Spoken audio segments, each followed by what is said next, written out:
بسم اللہ الرحمن الرحیم، السلام علیکم۔ اس ویڈیو میں ہم ڈان نیوز پیپر میں سے ویکیبلری کے کچھ ورڈ سیکھیں گے۔ آج جو ورڈ سیکھ رہے ہیں ہم، آئیے دیکھتے ہیں وہ کون سے ہیں۔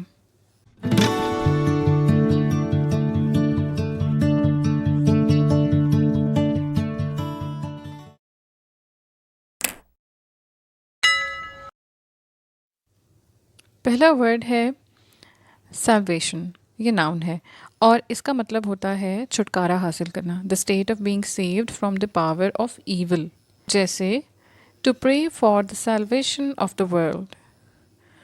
ایک اور مطلب ہوتا ہے a way of protecting somebody from danger, disaster اور لاس۔ اس کا سنونیم ہے ڈیلیورنس، چھٹکارا حاصل کرنا، بچاؤ یا پھر نجات، یہ اس کو اردو میں کہتے ہیں۔ نیکسٹ ورڈ ہے کیپریس، یہ ناؤن ہے اور اس کا مطلب ہوتا ہے اچانک تبدیلی آنا کسی کے بیہیویئر میں یا کسی کی تھنکنگ میں، a sudden change in attitude اور behaviour for no obvious reason, خاص طور پر اس وقت جب بظاہر کوئی بہت بڑی وجہ نہ نظر آئے۔ اس کا ایک اور مطلب ہوتا ہے the fact of tending to change your mind suddenly اور بہیو ان ایکسپیکٹڈلی، جیسے دا کیپریسز آف دا ویدر، یعنی کہ انسرٹنٹی ہے، اچانک بہت زیادہ تبدیلی ہے ویدر میں۔ یا پھر a preference for democratic endeavour over authoritarian caprice, اس کا سنونیم ہے ویم، اور اپنی مرضی کرنے والا ہم کہہ سکتے ہیں اس کو اردو میں۔ تیسرا ورڈ جو اس ویڈیو میں ہم سیکھ رہے ہیں وہ ہے بیکننگ۔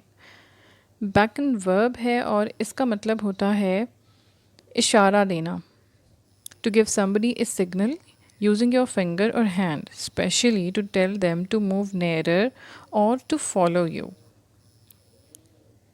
یا پھر to appear very attractive to somebody، یعنی کہ مائل کرنا۔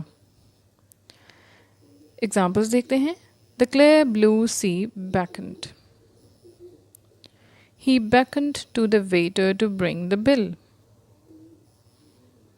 سنونیم اس کا ہے سگنل۔ تو اس لحاظ سے اردو میں اس کا مطلب بنتا ہے اشارہ دینا، مائل کرنا یا پھر مخاطب کرنا۔ نیکسٹ ورڈ جو ہم سیکھ رہے ہیں وہ ہے بجرگار۔ بجرگار ناؤن ہے اور بجرگار کہتے ہیں آسٹریلین پیرٹ کو، جیسے یہ ہے جس کا ہیڈ یلو کلر کا ہو اور نیچے سے گرین ہو، جو عام طور پر گھروں میں ایز اے پیٹ رکھا جاتا ہے کیج کے اندر۔ A small bird of the parrot family often kept in cage as a pet. Small gregarious یعنی کہ سوشیبل، جو انسانوں کے ساتھ رہنا پسند کرے۔ Australian parakeet which is green with a yellow head in the wild. It is popular as a cage bird and has been bred in a variety of colours. 2 بجرگارز۔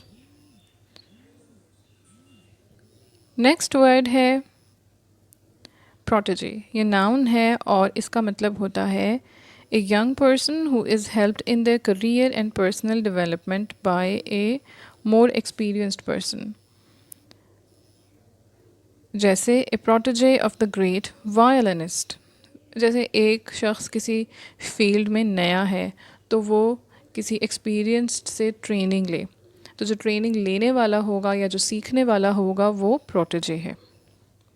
سنونمز ہوں گے ایڈوکیٹ، چیمپئن، سپورٹر، زیر تربیت شخص ہم اس کو کہہ سکتے ہیں۔